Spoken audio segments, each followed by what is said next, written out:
Di para sahabat itu, kaum muslimin, yang terbayang bagi mereka itu adalah infak, yang terbayang bagi mereka adalah sebuah kebahagiaan, keselamatan di akhirat yang kekal dan abadi di sisi Allah tabaraka wa taala.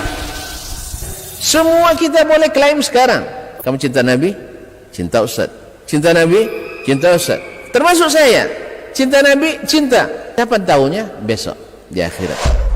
Maka apa kata Nabi sallallahu alaihi wasallam? Amalur rajuli biyadih. Penghasilan yang terbaik adalah pekerjaan yang dilakukan oleh seseorang dengan tangannya sendiri. Wa kullu bai'in mabrur. Dan setiap jual beli yang mabrur. Ini aktivitas ini membantu saya di akhirat atau akan menyulitkan saya di akhirat? Kalau seandainya perbuatan itu ternyata akan menyulitkan kita di akhirat kelak, tinggalkan perbuatan itu. Cerdik pandai, tokoh masyarakat, khususnya bersama kita ada Bapak Asisten 3 Bupati Siak, Bapak Haji Jamaluddin. Nama lengkapnya sih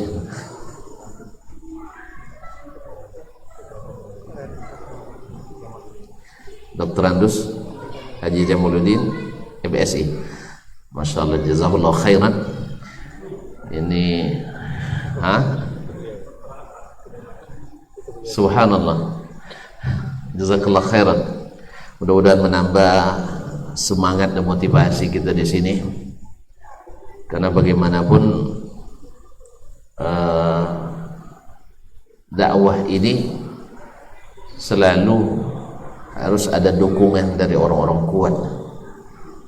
Tentu saja Allah Maha Kuat, tetapi Allah beri kesempatan untuk orang-orang yang ingin mengambil kesempatan. Semoga Allah SWT menjadikan perkumpulan kita ini pada tempat di Masjid Imam Asy-Syafi'i. Ini masjid bawa nama besar ini. Ya, saya selalu mengatakan ana syafi'iyun ma hayitu wa in amut fa wasiyati lin-nasi yatashaffa'u. Saya bermazhab Syafi'i selama hidup. Kalau mati saya wasiatkan orang mengikuti mazhab Asy-Syafi'i. Kau pada melotot? Hah? Enggak semazhab ya? Subhanallah. Alhamdulillah. Jadi nama besar Imam Asy-Syafi'i rahimahullah ta'ala. Mudah-mudahan semangatnya Asy-Syafi'i itu terbawa pada jemaah di sini.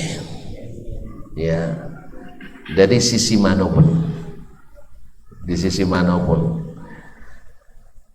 Mudah-mudahan Allah jadikan kita hamba-hambanya yang bersyukur, yang senantiasa berterima kasih, dan semoga kedatangan kita ke sini hari ini insyaallah tak lama. Jangan takut nah. Ya, asal antum dah ngangguk-ngangguk saya siap.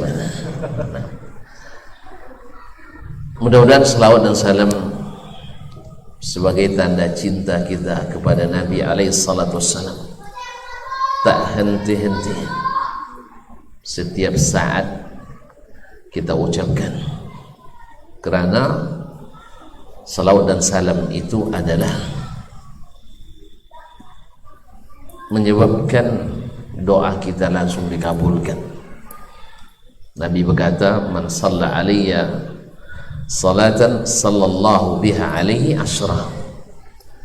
Sesiapa yang bersalawat kepadaku sekali saja, maka Allah balas salawatnya 10 kali.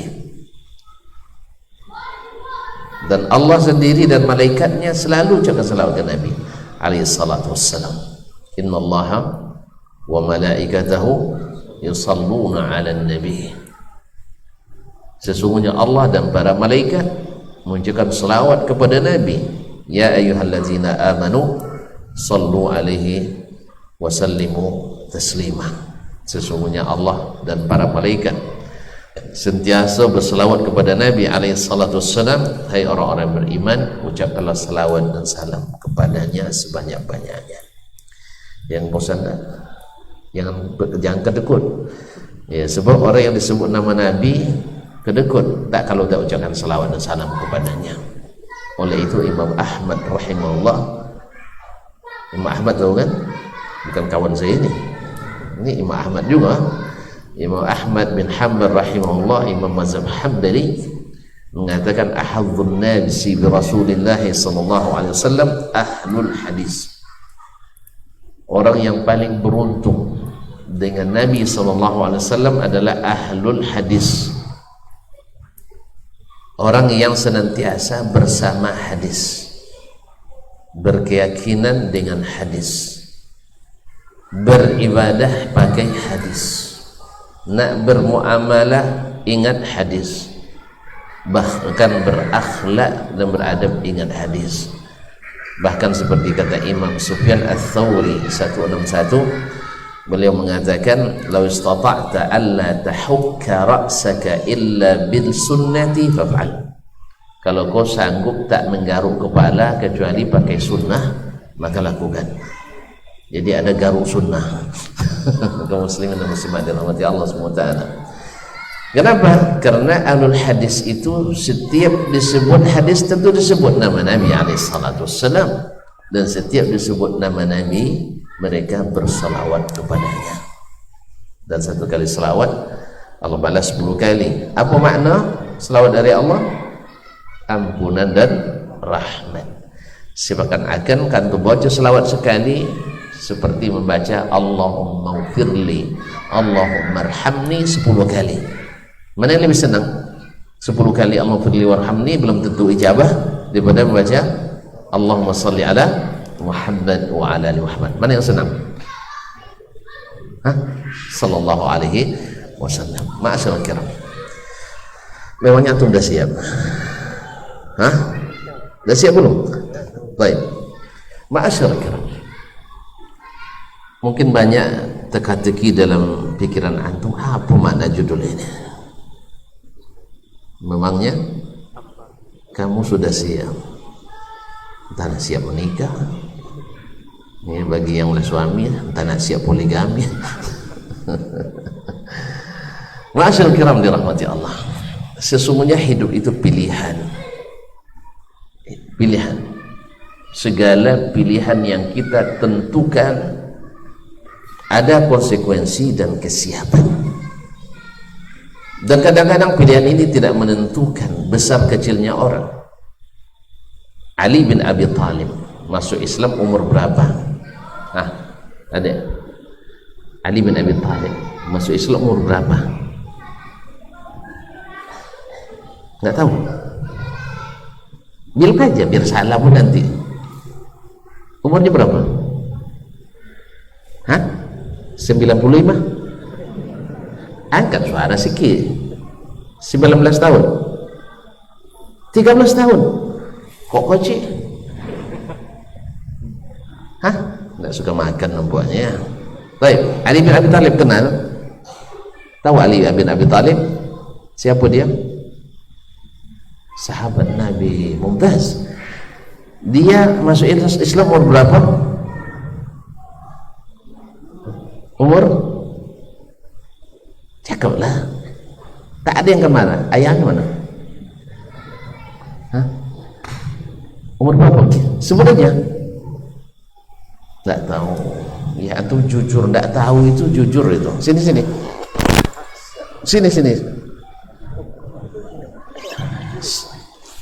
Suka warna abu-abu atau suka warna apa?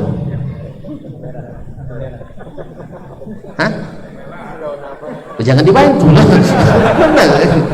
Biar dia memilih sendiri. Sebab ini berkaitan dengan Ali bin Abi Thalib. Dia pilih sendiri. Warna apa?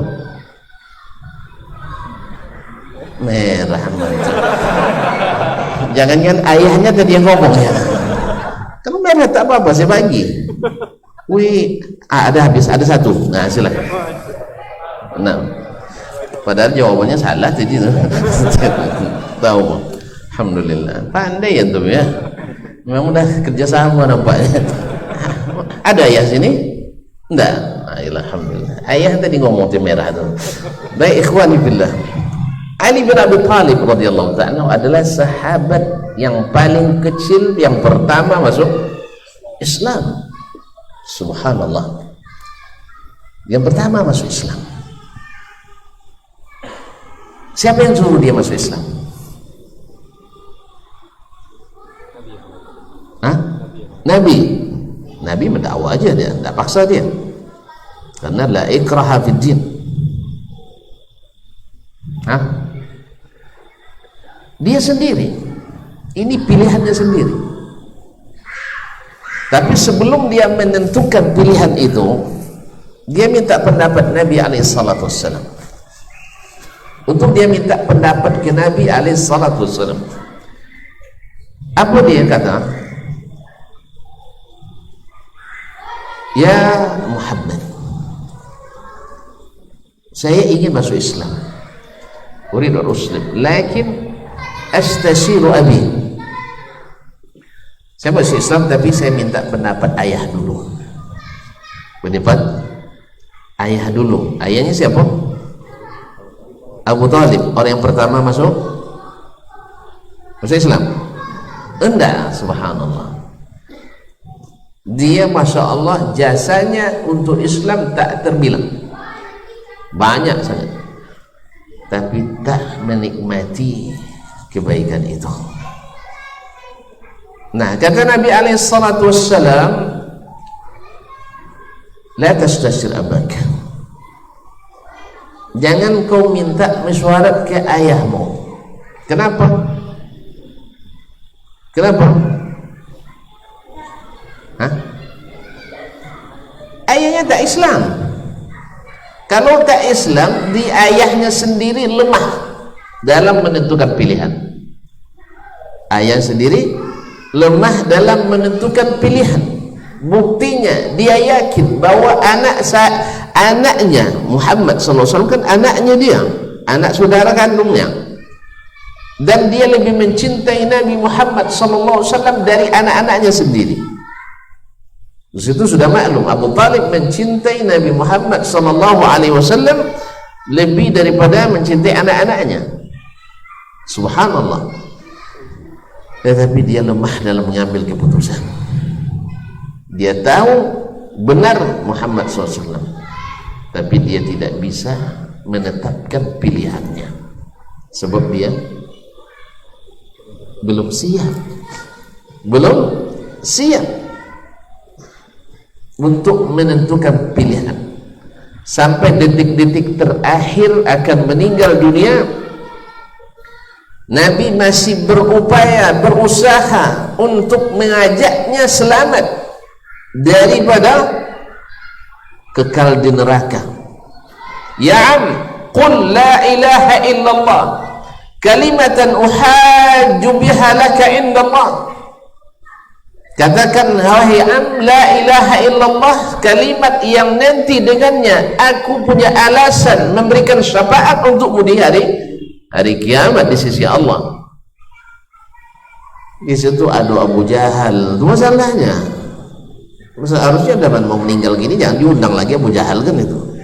Tapi orang kafir pun juga ambisi untuk mencari pengikut. Karena orang kafir tahu tidak dia salah. Orang kafir tahu dia salah. Hah? Dia tidak tahu salah, dia merasa benar. Kita aja tidak boleh bilang merasa benar, ya. Kalau kita merasa benar, marah orang. Tapi kalau orang merasa benar, tidak marah. Ma'asyiral kiram, semua yang salah, semua yang keliru, semua yang menyimpang, merasa dia benar. Orang tersesat, sadar dia sesat. Kalau dia sadar kesesat ya, sengaja aku tersesat, ada? Tidak ada. Tidak ada orang yang nawaitu an adillah, saya sengaja tersesat, tak ada. Yang ada karena dia tak tahu sesat, akhirnya tersesat. Nah, yang tahu ini si fulan tersesat, siapa yang tahu? Yang berilmu, yang tahu jalan, Makanya kan Nabi SAW cakap kepada Ali bin Abi Talib yang masih kecil, umur 7 tahun, antum 13 dah bosan tuh. Nah, menentukan warna aja minta tahu juga orang tua. Besok jangan minta tahu lagi tak? Langsung aja bilang abu-abu gitu. Nah, ini itu minta merah. Masyaallah kiram yang dirahmati Allah SWT. Jadi katanya jangan minta pendapat ayahmu sebab ayahmu lemah. Minta pendapat yang lemah. Minta pendapat yang lemah hasilnya pendapat lemah. Ya, minta pendapat yang lemah tentu usulan yang lemah. Sama dengan antum nanya boleh ngaji di Imam Syafi'i, orang tak ngaji-ngaji kan? Apa jawabannya? Woi jangan, bahaya, masjid belum sudah lagi katanya. Hah? Bahaya, masjidnya belum selesai. Kaum muslimin dan muslimat dirahmati Allah SWT, tapi kalau nak nanya tentang indah dan sedapnya mengaji, tanya sama orang yang suka mengaji, ya kan? Coba kalau antum tanya enak jadi polisi, tanya Ustaz Dasman. Saya bilang jangan, bahaya jadi polisi itu. Kadang-kadang istri pun ditinggalkan lama, ya wajib kan? Tapi antum bila nak tahu sedapnya tanya beliau. Ya. Pasti dia bilang daftarlah, sekarang lagi buka pendaftaran baru, ya, cara bintara. Ya, makanya kalau nak tahu sedapnya tanya yang tahu, yang sudah merasa. Tanya mana sedapnya iman, tanya pada yang beriman, jangan tanya pada orang yang lemah iman. Wih jangan ngaji lah Syekh, nanti kalau antum sudah ngaji dah tahu hukumnya haram, tak bisa lagi buat. Apalagi ngaji Imam Syafi'i semua haram, semua tak boleh. Semua haram, semua tak boleh. Padahal yang tak boleh itu satu, yang boleh 10. Iya tak? Duduk di kursi boleh, minum air putih boleh, pakai handphone boleh, pakai tas boleh, alas meja, pakai tisu dan hand sanitizer, pakai masker boleh. Yang tak boleh dalam masjid rokok satu aja masalah. Satu tak boleh di Jakarta, semua tak boleh situ katanya. Ya sih, ini kan supaya nih semua bid'ah katanya. Padahal menghadap kiblat sunnah, angkat tangan takbir sunnah, bersedekah sunnah, baca bismillah sunnah, baca iftitah sunnah, baca amin sunnah, imam suara bagus sunnah, imam hafiz sunnah. Jelas? Kalau kita cakap misalnya jangan tambah sesuatu dalam rukun salat atau dalam amalan salat, semua tak boleh katanya. Salat tak boleh. Ini isu tak. Kan sebab apa? Orang tak berilmu, tak ngaji dia. Apalagi kalau orang yang ngaji terlambat, sama dengan orang makan terlambat. Kalau makan terlambat apa akibatnya? Tak pernah makan terlambat antum. Patut badannya Masya Allah sehat walafiat. Nah, yang makan terlambat apa sebabnya? Akibatnya? Hah? Orang yang makan terlambat apa akibatnya? Masuk angin. Terus kena penyakit mah. Kalau sudah makan salah, tak makan salah. Sama orang terlambat ngaji, masuk angin. Akhirnya kena mah. Akhirnya ngaji salah, tak ngaji salah. Ya sah? Makanya jangan terlambat ngaji. Hidup itu pilihan. Jadi Ali bin Abi Thalib radhiyallahu taala anhu memilih bahwa dia memilih untuk mencintai Allah dan Rasul dan meninggalkan yang bertentangan dengan Allah dan Rasul alaihi salatu wassalam. Itulah cinta. Konsekuensinya apa? Konsekuensinya apa? Dia harus berani berbeda dengan ayahnya, berbeda dengan datuknya, berbeda dengan datuk buyutnya dan seterusnya, nenek moyang. Sedangkan ayahnya tak berani, dia belum siap. Ternyata ada orang yang masih kecil tapi dewasa, tapi ada yang sudah dewasa umurnya, pikirannya masih kecil, tak berani ngambil keputusan. Disinilah kelemahannya Abu Talib. Padahal kan kalau seandainya sempat diucapkan menjelang mati itu asyhadu an la ilaha illallah wa asyhadu anna muhammadar rasulullah, enak kita menyebutnya ya Abu Talib radhiyallahu anhu kan.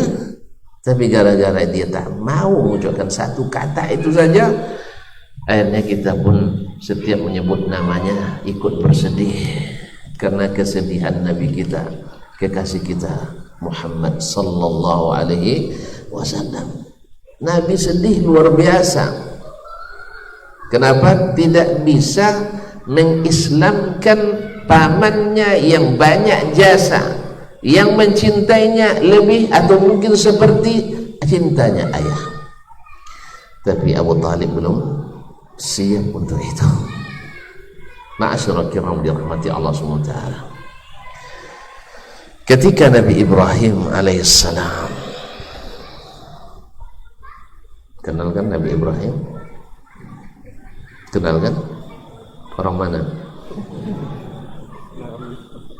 Ya katanya kenal lah, tuh dia bilang orang mana enggak tahu.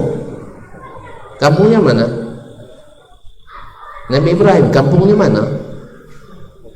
Enggak tahu, enggak kenal. Tahu nama aja. Oh, subhanallah. Kampungnya di Irak Selatan, Babylon. Baik. Beliau dihadapkan pula dengan seorang paman atau ayah. Sebagian nyebut paman, sebagian nyebut ayah, Azar. Tapi Al-Quran bahasanya wa iz qala Ibrahim li abihi Azar, ayahnya.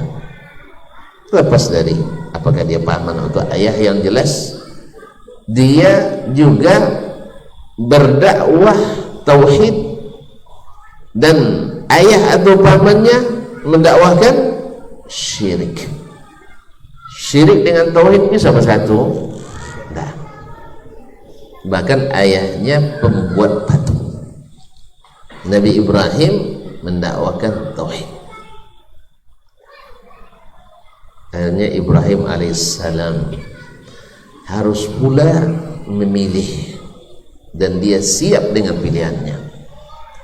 Konsekuensinya wahjurni maliyah, tinggalkan aku dalam waktu yang lama, kalau perlu tidak kembali lagi. Na'asyurul kiram dirahmati Allah SWT. Dia diusir oleh ayahnya sendiri atau pamannya sendiri yang juga mengasihinya. Ma'asyurul kiram dirahmati. Tapi Ibrahim siap dengan pilihan itu, sampai pun dia menikah dan pergi ke Palestina. Lama sekali tak punya anak. Ibrahim punya anak umur berapa? Bukan Pak Haji Ibrahim. Pak Haji Ibrahim dah nikah setahun dah punya anak. Ada Pak Haji Ibrahim dah? Enggak. Nabi Ibrahim menikah lama sekali dan umurnya lebih dari 80 tahun baru dapat anak. Antum baru 8 bulan aja nikah, enggak hamil-hamil istri dan mulai lirik-lirik kiri kanan. Enggak sabar itu biasanya. Dan nikah belum? Udah, alhamdulillah. Udah punya anak juga? Berapa? 1 baru? Masya Allah. Barakallahu lak. Fil mawhubi lak wa syakaratan wa balagha syudda wa rizq tabirlah. Ma'asyarul kiram dirahmati Allah SWT.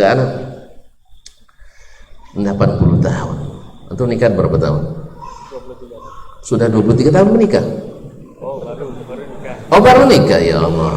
Umurnya baru 23. Masya Allah, dan dewasa sekali. Jazakallah khair. 80 tahun baru dapat anak. Dah tua atau masih muda tuh? Dah tua masih muda? Dah tua. Sampai ketika diberikan berita oleh malaikat, istrinya enggak percaya. A'alidu ana ajuzun, apakah saya akan melahirkan lagi padahal sudah tua renta. Ma'asyarul kiram dirahmati Allah SWT.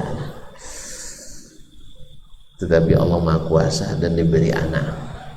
Nah, Ibrahim dalam ketika mendapatkan anak ini, dia diuji lagi cintanya oleh Allah Tabaraka wa Ta'ala. Sebab Ibrahim kan dapat gelar Khalilullah, kekasih dekat Allah Tabaraka wa Ta'ala.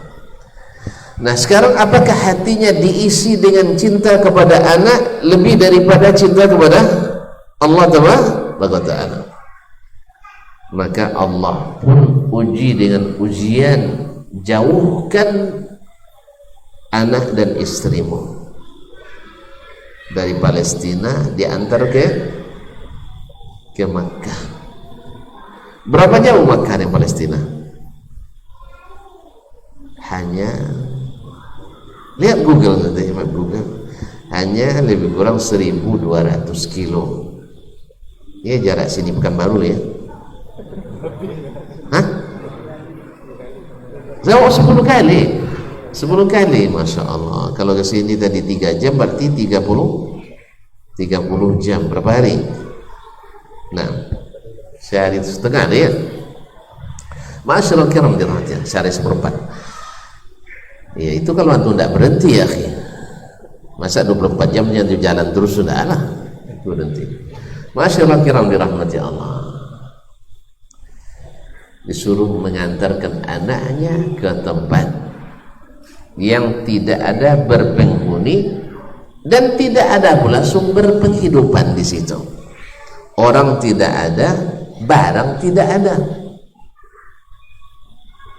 Awak coba ninggalkan istri sepekan saja, tak ada duit di rumah, AC pula di rumah, apa katanya? Hah? Subhanallah. Ini di tempat yang tidak berpenghuni, jaraknya sebulan perjalanan. Dorban masa itu. Masyaallah kiram dirahmati Allah. Tapi ini cinta harus siap berkorban. Harus siap berkorban. Cinta kepada kekasih yang sesungguhnya. Ibrahim alaihissalam sedih bukan tidak sedih. Inilah antum katakan, antum meninggalkan istri saja sepekan dengan bekal yang cukup, sedih juga dia melepas. Ini enggak. Sampai kapan? Memang enggak tahu. Tidak tahu entah sampai kapan ditinggalnya. Kemudian ditinggal di tempat yang lengang, di tengah padang Sahara pula. Kalau tengah hutan aja banyak masih tempat berlindung banyak. Kata tengah tidak ada, kemana tuh nak berlindung? Subhanallah, tapi karena ini ujian dan Ibrahim pun lulus karena dia memang siap dengan segala soalan yang diberikan. Lulus lagi Ibrahim alaihissalam sampai ketika dia berangkat meninggalkan Hajar dengan bayinya Ismail. Ya kalau tinggal istri saya sendiri, ya lebih ringan. Enggak, ini tambah lagi anak yang masih bayi. Subhanallah. Kaum muslimin dan muslimat dirahmati Allah, Ibrahim tak berani menoleh karena dia cinta anak yang dinanti lama, istri yang sangat salihah, tak pernah berselisih kata, apalagi mengata-ngatai ya. Yes, tak berselisih kata dengan istrinya. Ma'asyarul kiram dirahmati Allah Subhanahu wa taala. Lalu Hajar mengatakan, Allahu amaraka bihadza? Allah yang suruh? Kata Ibrahim, Allah mana benar. Lihat bagaimana perkataan seorang yang beriman, yang juga mencintai Rabbnya Al-Karim Ar-Rahman. Dia katakan, idzan la yudayyi'an Allah. Kalau Allah yang perintahkan, pasti kami tak disia-siakan. Subhanallah. Tapi bukan hanya duduk saja dia langsung berdoa, ya Allah, tidak. Datanglah masa untuk minum air tak ada. Ya, nak minum, terpaksalah Hajar mencari tempat ketinggian untuk melihat di mana kira-kira sumber air. Lari antara Safa dan Marwah 7 kali. Antum capek tak kemarin umrah? 7 kali antara Safa Marwah. Masih muda ya. Ini ibu yang menyusui. Masyaallah kiram dirahmati Allah SWT. Antum di tengah ruang atau di tengah tempat yang ber-AC, dan setiap sudut dan tiangnya ada air Zam-Zam. ya tak? Nah, dengan Masya Allah, dengan kelengkapan lainnya. Kalau tidak sanggup berjalan, ada kursi roda. Ini tidak, dia bersendiri di tengah terik matahari, ditambah perih lagi, anak menangis meronta-ronta. Tetapi Allah SWT dengan itu pun mendatangkan inna ma'al usri yusra. Lalu dari kaki Ibrahim Ismail alaihissalam tiba-tiba memancar air. Ini mukjizat, air paling sehat di seluruh dunia. Walaupun orang-orang yang tidak senang dengan Islam mencoba-coba untuk membuat analisa kira-kira, karena ada analisa kira-kira. Bila ngaji secara ilmu geologi, dia kan di lembah dan di dataran tingginya ada hotel banyak itu ya, dan air pembuangannya banyak, sah? Tentu ngalirnya ke situ katanya, airnya tidak benar bersih.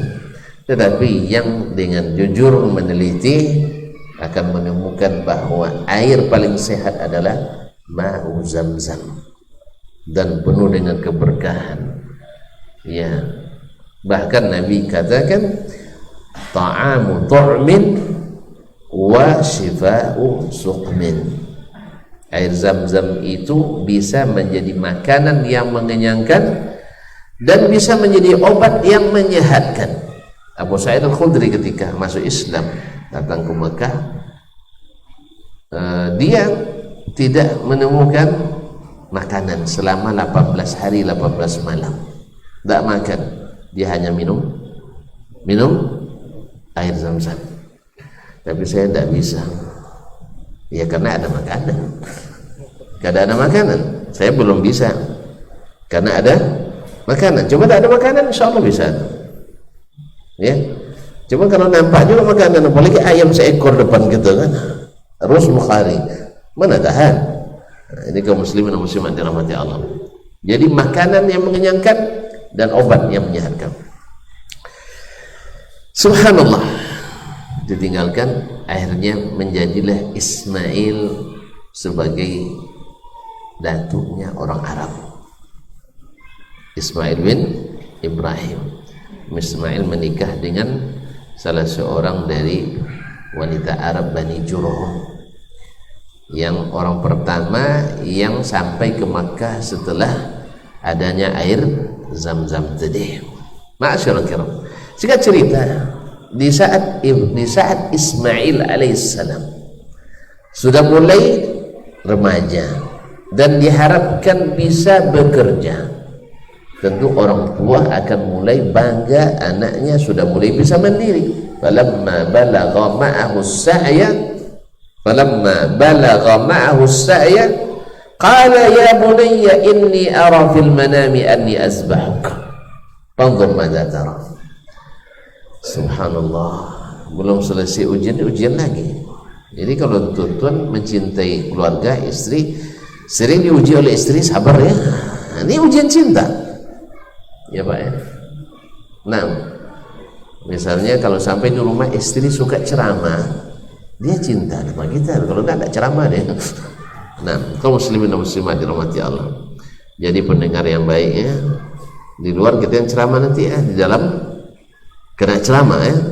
Nah, ma'asyiral kiram dirahmati Allah SWT. La ilaha illallah Muhammadur Rasulullah. Saya melihat dalam mimpi, dan mimpi Nabi hak. Kalau mimpi kita, nah, jangan ada pula nanti yang memimpinya beli anak nanti datang ke rumah, nah saya dapat perintah, enggak. Mimpi kita mungkin dari syaitan, tapi kalau mimpi Nabi itu tidak. Maka fanzur madza tara, saya disuruh nyembelih Muna. Subhanallah, padahal tanpa minta pendapat anaknya pun sebenarnya Ibrahim berhak. Karena ini perintah Allah, kekasihnya. Allah sengaja menguji Ibrahim dengan ini. Sebab kalau tadi dapat anak setelah lama menunggu, sekarang anak sudah mulai dibanggakan. Jangankan dapat bekerja, anak diterima Madinah aja bangga gitu ya. Padahal belum bekerja lagi. Ma'asyiral kiram ini sudah bisa mandiri, diharapkan. Tiba-tiba perintah menyembelih datang. Perintah menyembelih datang. Karena Allah ingin uji kembali, dan Allah Maha tahu. Allah Maha tahu bahwa hati Ibrahim, Allah tahu semuanya. Tapi Allah ingin mana buktinya. Tuntun juga tahu Allah bahwa tuntun beriman, tapi mana buktinya? Mana buktinya? Buktinya Masjid Imam Asy-Syafi'i selesai dalam waktu yang dekat insyaallah. Ya kan gitu kan. Man bana lillahi, masa rumah Allah terbengkalai, rumah kita sudah rumah Allah terbengkalai, rumah kita terbengkalai juga. Subhanallah, rumah kita sudah selesai, rumah Allah masih terbengkalai. Berarti cinta kita kepada rumah sendiri lebih daripada cinta ke rumah Allah tabaraka wa ta'ala. Walaupun antum bilang saya cinta rumah Allah, buktikan. Siap apa tidak? Siap enggak? Selesaikan rumah Allah dulu, baru rumah kita. Alhamdulillah. Kaum muslimin dan muslimat dirahmati Allah SWT. Allah Maha tahu, tapi ingin bukti. Makanya kita diwajibkan untuk sholat 5 waktu, untuk puasa di bulan Ramadan, untuk bayar zakat, berinfak, bersedekah. Allah Maha tahu hati kita, tapi ingin ada bukti bahwa kamu mencintai itu. Maka diujilah Ibrahim alaihissalam dengan minta bukti itu. Saya minta kamu Ibrahim buktikan cintamu kepadaku lebih daripada cinta kepada anak dan istrimu. Maka Ibrahim pun tanpa ragu, cuman dia ingin segala sesuatunya berjalan atas kesukarelaan dan keikhlasan. Maka dia sampaikan ke anaknya, ya Ismail, saya minta atau diwajib atau diminta Allah untuk menyembelihmu. Bagaimana pendapatmu? Masya Allah, anak yang dididik dengan tauhid, anak yang dididik dengan cinta. Walaupun Ibrahim kan tidak lama dengan anaknya, maka kadang-kadang bukan lamanya, tapi kualitas pertemuannya, dan juga pendidikan istri kita terhadap anak kita. Jelas? Karena mohon maaf, kadang sebagian istri ya ketika suaminya sibuk di luar, tak sempat mendidik anak di rumah, padahal suaminya di luar itu untuk apa? Suami di luar untuk apa? Saya ulang lagi, suaminya keluar ngapain? Untuk apa? Untuk urusan dalam. Setelah dapat gaji kemana dia bawa? Tuan-tuan tak pernah gaji. Nah, kalau dapat gaji kemana dia bawa? Suami itu hanya semacam bagian terima kasih, terima gaji kasih istri, iya kan? Jadi kadang-kadang karena merasa suaminya tak punya waktu di rumah, tiba-tiba seolah-olah, ini juga kesalahan sering terjadi pada ibu-ibu. Ibu-ibu juga sering terjadi kesalahan seolah-olah dia sendiri yang mendidik anaknya. Dan lebih parah daripada itu, dia buat asumsi ke anaknya, tuh ayahmu sibuk saja di luar, tak sempat mendidikmu.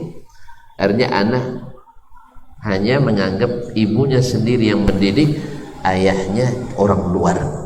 Ini bahaya kaum muslimin dan muslimat dirahmati Allah SWT, menjadikan anak nanti mungkin pada ibunya taat, tapi pada ayahnya tak hormat. Maka pada kaum ibu ini tolong diperhatikan. Walaupun ibu yang mendidik anak sendiri secara zahir, tapi ibu bisa di rumah itu karena ayah sibuk di luar. Dan bahkan sekalipun ini sering terjadi di kampung-kampung kita, apalagi kalau sudah bercerai ayah sama maknya, itu sudah mulai saling memfitnah tuh. Bahkan ada yang melarang anaknya untuk berbakti pada orang tuanya. Ayahmu itu nggak pernah mempedulikan kamu. Ya ibu sudah berjasa besar memang membesarkan anak ini, tapi jangan hilangkan dengan dosa besar, membuat anak durhaka pada ayahnya. Hati-hati. Kadang-kadang ini lupa kita, alpa kita. Sebaliknya ayah juga seperti itu. Jangan menjadikan anak seolah-olah kita sendiri yang berjasa, padahal istri tak ada jasa sama sekali. Tapi yang sebaiknya adalah sama-sama menonjolkan. Nah, untung kita punya ayah yang sibuk di luar, sehingga ibu bisa sibuk di dalam. Kalau sempat dia sibuk di dalam, ibu tak bisa ngajar kamu, pasti ngurus dia. Nggak paham nampaknya. Kalau suami di rumah terus, istri bisa kerja lain, bisa kerja lain. Ya, kita sambung pada Isya Allah. Apa namanya, setelah azan. Azan dulu silakan. Nampaknya belum ada yang bersuami dan istri di sini nampaknya. Masih anak muda semua nih Pak Jum. Hah?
Allahumma.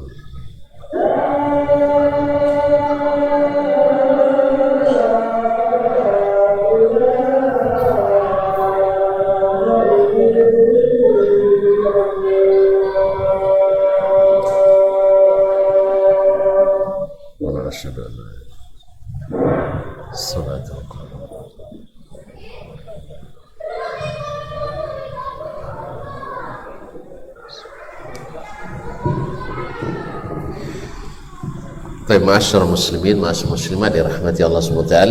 Tadi kita katakan kalau sempat suami selalu di rumah, pasti istri akan sibuk ngurus suaminya, tidak sempat didik anak, mungkin sibuk marahin suami juga sekali. Ini kenapa di rumah terus katanya? Kapan abang pergi kerja? Oleh itu kaum muslimin dan muslimat dirahmati Allah, maka beruntung juga istri-istri itu sering ditinggal suami, karena kata pepatah orang dulu, sayang istri tinggal, masya Allah, masih hafal ya, sayang istri tinggalkan ya. Jadi sekali-kali tinggal gitu supaya sayangnya awet gitu. Tapi kalau udah tiap hari nampak menyemak, ya katanya, Allah musta'an. Kaum muslimin dan muslimat dirahmati Allah SWT.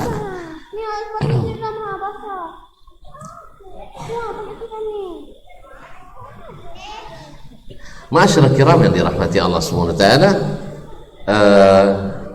Jadi Ibrahim alaihissalam ingin melaksanakan perintah ini atas persetujuan bersama, supaya tidak ada unsur paksaan di dalamnya. Maka ditanyakan ke anaknya, bagaimana kesiapanmu wahai anakku? Tapi memang zalika shibl min zakal asad, hadha shibl min zakal asad, kata orang Arab. Ini anak singa ini dari induk yang itu. Ayahnya mencintai Allah, anaknya pun mencintai Allah. Dari mana dapatnya juga? Dari ibu yang juga mencintai Allah, berkeyakinan kalau Allah yang perintahkan, wahai abangku Ibrahim, Allah tidak akan sia-siakan. Allah tidak akan sia-siakan. Ma'asyiral kiram dirahmati Allah SWT. Dan benar, akhirnya dengan izin Allah kemudian berkat Nabi Ibrahim dan Ismail, Makkah menjadi ma'wa al-qulub, tempat terpautnya hati. Waj'al af'idatan minan nasi tahwi ilaihim, jadikan hati-hati manusia itu tahwi ilaihim, berpulang kepada mereka. Ma'asyiral kiram yang dirahmati Allah SWT. Bagaimana cerita Ibrahim alaihissalam siap melaksanakan korban karena cinta, dan korbannya tidak tanggung-tanggung, adalah anak yang lama dinanti, kemudian sudah mulai menjadi kebanggaan hati, dan korbannya tidak tanggung-tanggung, harus mati. Tapi memang seperti kata pepatah, karena mata buta, karena hati mati. Hatinya mencintai Allah walaupun akibatnya adalah mati, karena Allah perintahkan. Ma'asyir kiram dirahmati Allah. Sang ibu pun dengan sukarela, bukan tanpa gangguan, bukan tanpa ada provokator. Iblis jadi provokator, dibisikkan kepada mereka.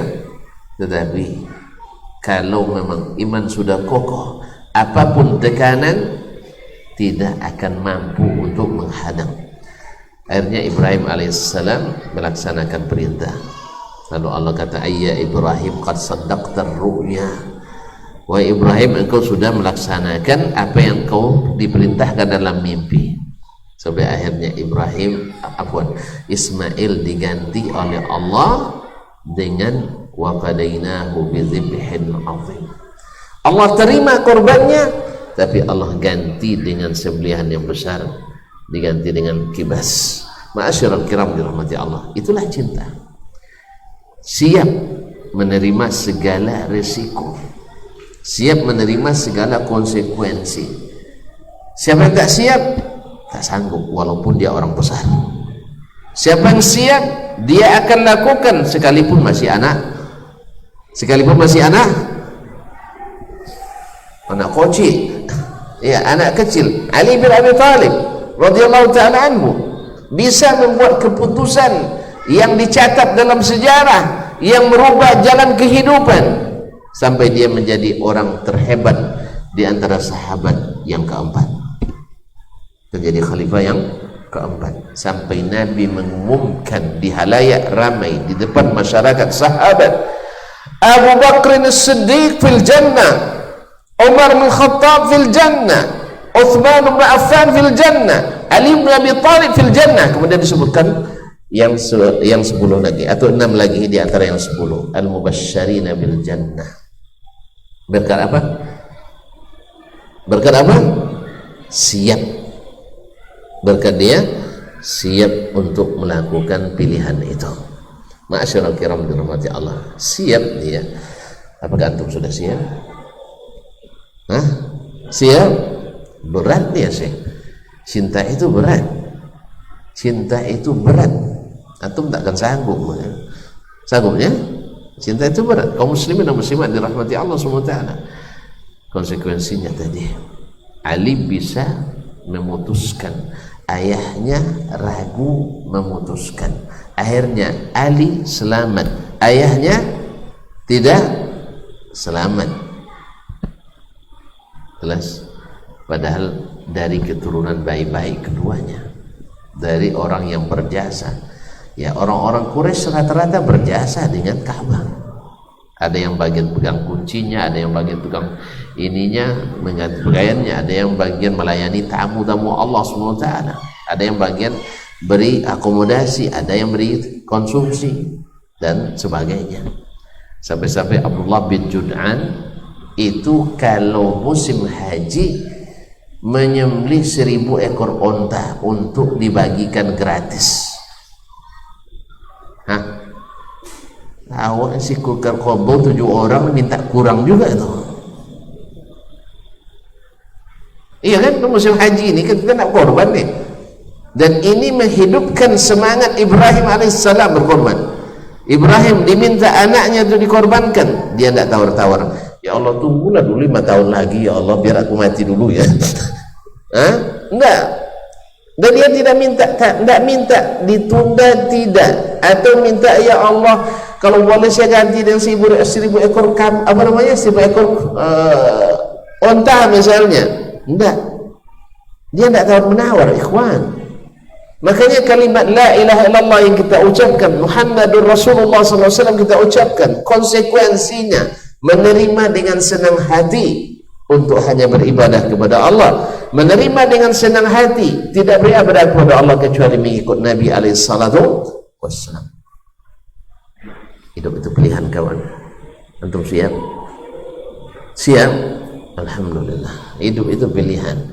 Kalau antum sudah memilih jalan ini, konsekuensinya adalah selalu menatap ke depan, jangan berpaling kiri kanan, apalagi menoleh ke belakang. Sebab banyak yang membuat ragu.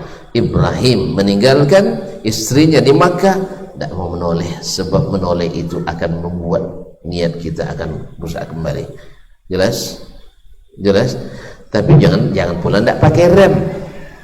Nah, ini kadang-kadang Pak, ini karena sudah jalan tol, rem tidak lupa diperbaiki, belum remnya, kecelakaan. Makanya berada di jalan yang benar, hati-hati. Tidak selamanya jangan lalai, sebab tidak semua yang berada di jalan yang benar selamanya benar. Jelas? Jelas? Tidak jelas. Kalau bilang tidak jelas, tidak selalu benar. Perlu contoh? Baik, alhamdulillah. Orang di jalan tol berapa jalur? Tidak berselisih kan? Kok bisa juga tabrakan? Dia di jalur yang benar atau jalur yang salah? Yang benar. Sudah paham? Alhamdulillah. antum di jalur yang benar, cuman terlalu kencang larinya, gulu, bahwa setiap yang bukan dari majelis kajian saya pasti salah. Ada yang begitu? Ada. Ini salah. Sebab Imam Asy-Syafi'i, pegang era-era ini, Imam Asy-Syafi'i, ini masjid Imam Asy-Syafi'i, tahu harus antum dengan Syafi'i. Dan berapa buku yang antum tamatkan tentang Imam Syafi'i? Oh belum ada, adalah bahaya nih. Nah, Imam Asy-Syafi'i rahimahullah dengan tegas mengatakan, la a'lamu ahadan min ahli ilmi bis sunan yuhitu bi jami'is sunan. Saya tidak tahu satupun ulama, padahal Imam Syafi'i ketemu dengan Imam Malik, Imam Darul Hijrah. Imam Syafi'i ketemu dengan Imam Ahmad yang hafal 1000 hadis. Biar tak banyak betul ya, 1000 hadis.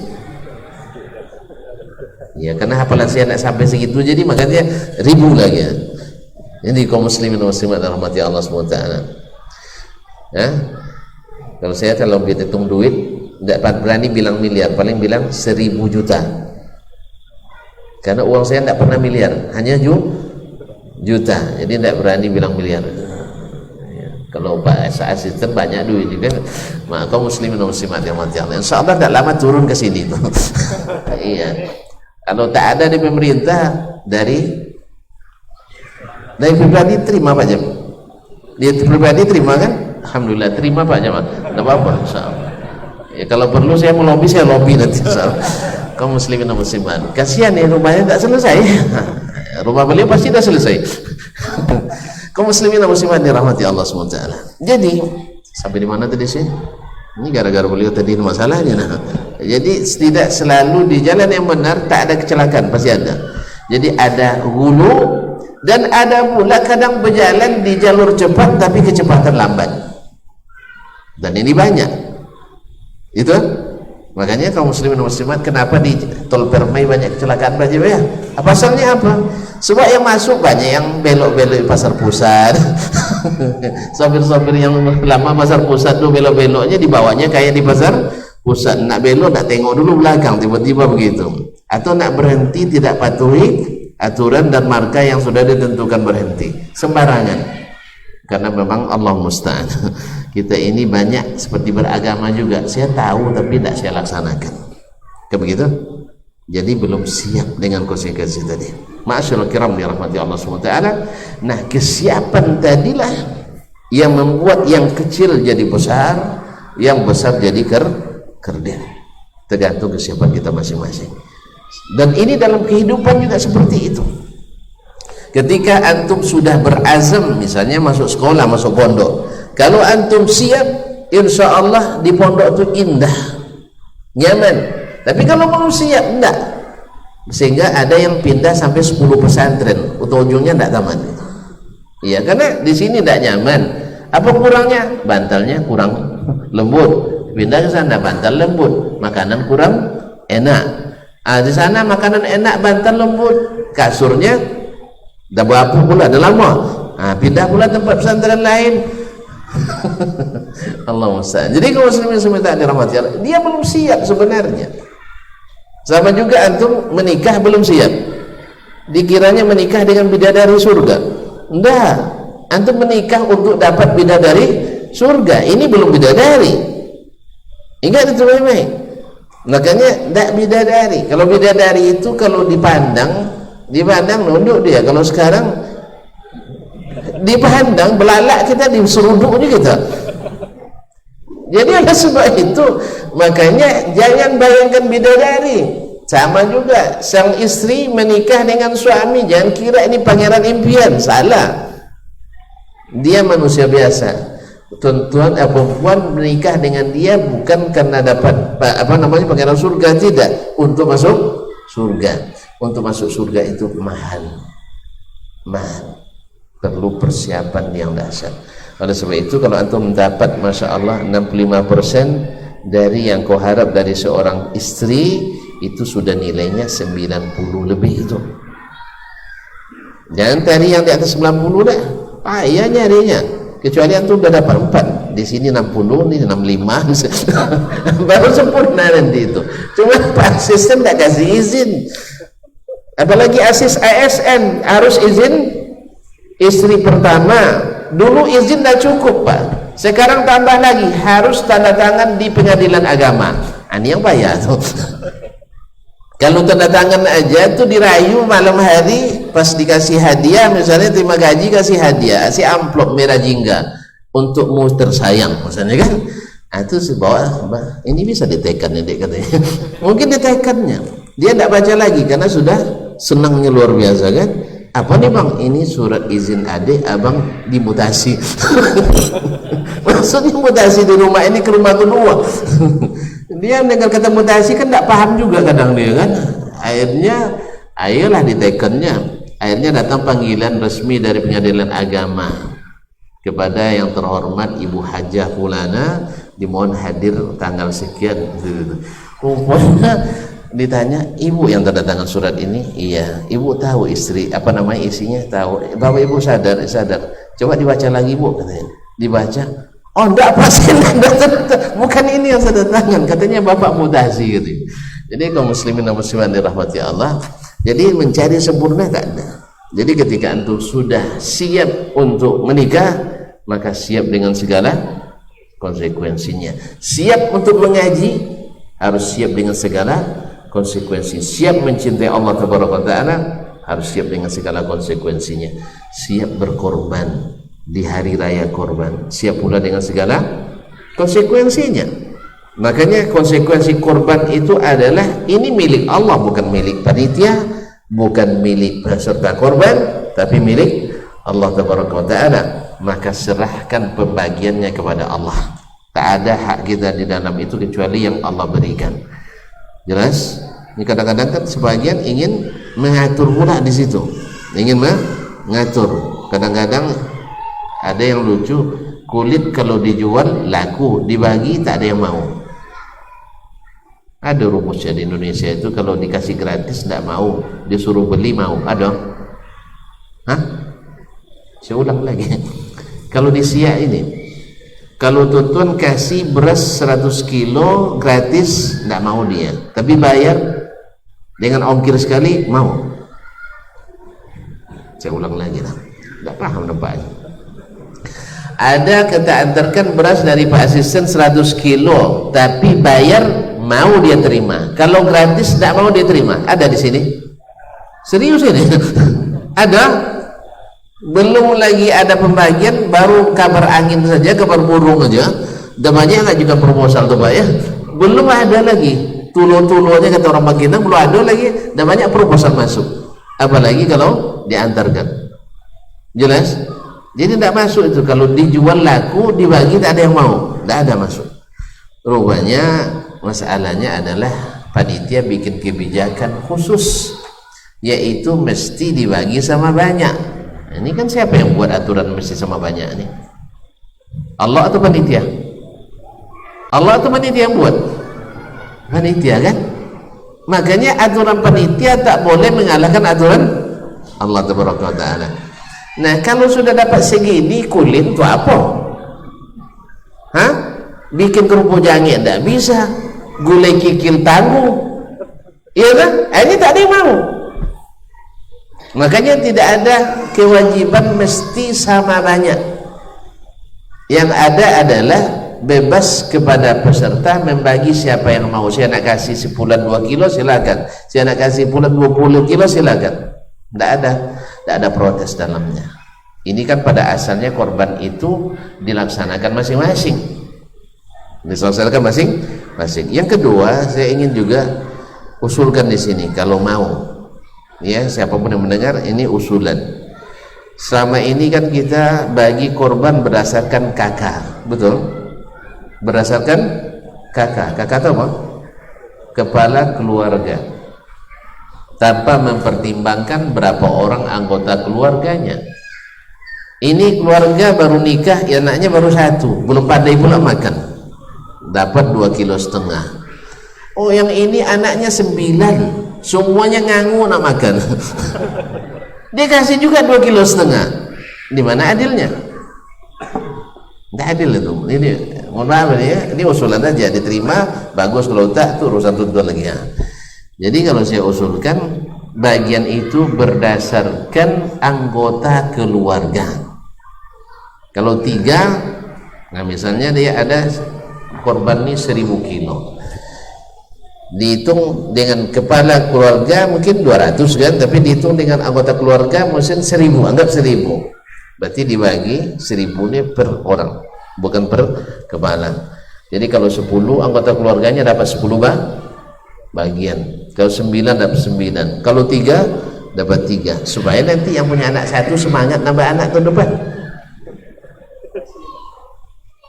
Tapi kalau enggak, yang beranak 10 nyesal dia, ini gara-gara kalian nih payah kita jadinya. Nah, jadi oleh sebab itu, tapi kalau sempat ya kita bagi atas nama itu dengan jatah per kepala, pasti yang anak 10 untuk kalian banyak anak. Ya coba lihat si Hanu, dia dapat 1,5 kilo, awak dapat 9 kilo. Nah, bisa jualan daging dendeng kita besok. Ya kan boleh dijual. Kalau tidak makan boleh jual kan. Ini enggak, yang anak 3 jualan, yang sana beli.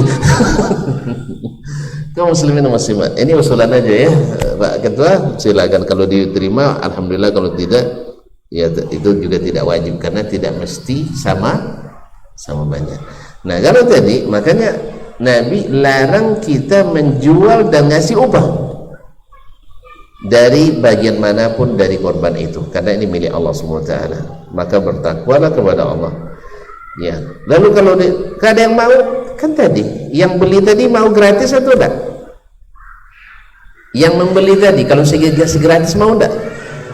Alhamdulillah. Kasih aja sama dia, kasih sama dia. Kalau dia orang kaya, korban bukan untuk orang miskin saja, korban bukan untuk orang miskin. Kalau untuk orang miskin saja nanti Pak Sister tidak dapat bagian, tapi dia terima dapat bagian Pak ya. Nah, jadi kaum muslimin dan muslimat dirahmati Allah, korban itu untuk semua level masyarakat ya, untuk semua level masyarakat boleh nerima, bukan untuk orang kaya saja. Nah, kalau dia tukang kerupuk, kasih sama dia, mau enggak? Tapi daging enggak dikasih. Pasti dia pilih kerupuknya.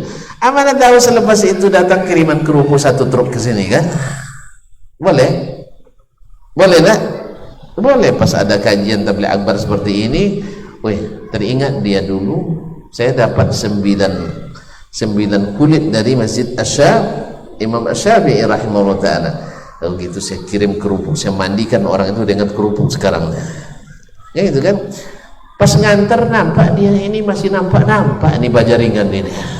Nah, ya akhirnya dia bilang tidak bagus ini, nanti dilihat sama Ustadz tahun depan, tidak bagus. Dia bilang Pak Jeb atau Pak Anto atau siapa lagi, Haris misalnya, ini plafonnya mau dipasang Sunda plafon apa gipsum ini ya, kan itu dia tanya lagi. Udah mulai hitung berapa meter ini, sekian ratus meter misalnya, semeter berapa sekian. Insya Allah ya, insya Allah saya hitung dulu di rumah, tidak lama bisa teleponnya, ambil di toko itu saya yang bayar. Kan tinggal lagi Pak Jeb untuk cari upahnya kan. Nah, telepon Pak Asisten. Pak Asisten dia habis sudah ada bahan, ada upahnya belum. Nah, insya Allah Pak Asisten kan banyak kawannya, kepala dinas pun bisa diminta. Masyaallah kiram dirahmati Allah SWT. Jadi oleh sebab itu ikhwani fillah, komitmen kita, konsekuensi, kesiapan kita menerima Islam ini, kita harus siap dengan segala komitmen itu. Apa yang diminta oleh Allah kita berikan. Tentu saja Allah tak meminta kepada kita kecuali yang kita sanggupi. Ya betul gitu kan? Apa yang saya suruh laksanakan yang kalian sanggup, dan apa yang kularang tinggalkan, itu aja ya. Kalau sanggup, berapa sanggupnya berikan. Kalau Ibrahim kan sanggup mengorbankan anaknya ya toh? Ali sanggup meninggalkan akidah nenek moyangnya. Kita sanggup tak meninggalkan kebiasaan yang tidak berdalil sama sekali, Kalau sanggup, alhamdulillah, inilah konsekuensinya.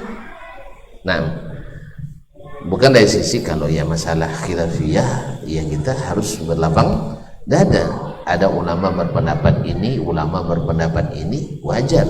Imam Syafi'i dan Imam Ahmad berbeda pendapat tapi tetap bersahabat. Imam Malik dengan Syafi'i berbeda pendapat tapi tetap saling menghormat. Ya, ini maksud saya adalah sesuatu yang hanya turun temurun, dianggap sebagai bagian dari agama, lalu kita tidak siap meninggalkannya. Berarti sama dengan Ali tadi, ketika dia minta ke ayahnya, ayahnya kenapa tidak bisa meninggalkan kebiasaan jahiliyah? Maka Ali siap dengan itu. Buahnya apa? Buahnya apa? Satu, dapat jaminan masuk surga. Kedua, mendapat apa lagi? Jadi menantu Rasulullah. Kalau sama dia masuk Islam, bisa? Bisa? Wih, boleh orang kafir nikah dengan muslimah? Tidak boleh. Dapat menantu Rasulullah. Senang nggak antum jadi menantu Rasulullah? Hah? Jadi menantu Ustaz aja lumayan senang. Iya, menantu Pak Lebay saja senang. Iya, menantu Pak Sistem juga senang. Kalau ada yang mau tahu, kaum muslimin dan muslimat dirahmati Allah.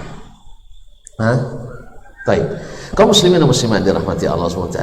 Jadi buahnya manis, dijamin masuk surga, jadi menantu Nabi, jadi khalifah yang disebut Al-Khulafa Ar-Rasyidin. Oleh itu kaum muslimin dan muslimat, sekira judul sudah terlaksana. Apakah antum sudah siap? Hidup itu pilihan. Yang kecil bisa memilih, yang besar bisa memilih. Dan pilihan itulah yang menentukan besar kecilnya kita. Hanya Ibrahim namanya disebut sepanjang masa. Ismail namanya terkenal di mana-mana, sehingga di Siak pun banyak Pak Ismail. Ya, Pak Ibrahim. Cuman bertambah Haji Ibrahim dan Haji Ismail. Itu aja bedanya. Membedakan antara orang Siak dengan orang Mekah. Kalau orang Mekah Ismail tanpa haji. Kalau orang Indonesia pakai haji. Itu aja bedanya. Tapi nama itu menjadi indah karena orang itu orang-orang hebat yang bisa memilih. Saya kira sampai di sini dulu. Sudah ada bisik-bisik kedengaran, himbau-himbau kelampauan bahwa kita akan mendirikan sholat isya. Kalau pertanyaan nanti tanya sama muftinya, imam besarnya. Nah, saya mohon maaf sekali lagi dan terima kasih yang sebesar-besarnya kepada pengurus Masjid Imam Asy-Syafi'i yang telah memberikan kesempatan ini. Dan sebenarnya ini juga janji yang sudah lama dijanjikan. Alhamdulillah terlaksana. Sekali dah cukup kan? Oh, berkelanjutan. Dan juga terima kasih kita atas nama jemaah juga kepada Bapak Asisten yang telah meramaikan acara kita malam hari ini. Semoga Allah senantiasa memberikan taufik kepada waliul amri kita untuk memberikan yang terbaik kepada masyarakat, khususnya kaum muslimin di negeri Melayu ini. Wallahu taala alam wa sallallahu ala nabiyyina Muhammadin wasallam. Mohon maaf dan terima kasih. Wassalamualaikum warahmatullahi wabarakatuh.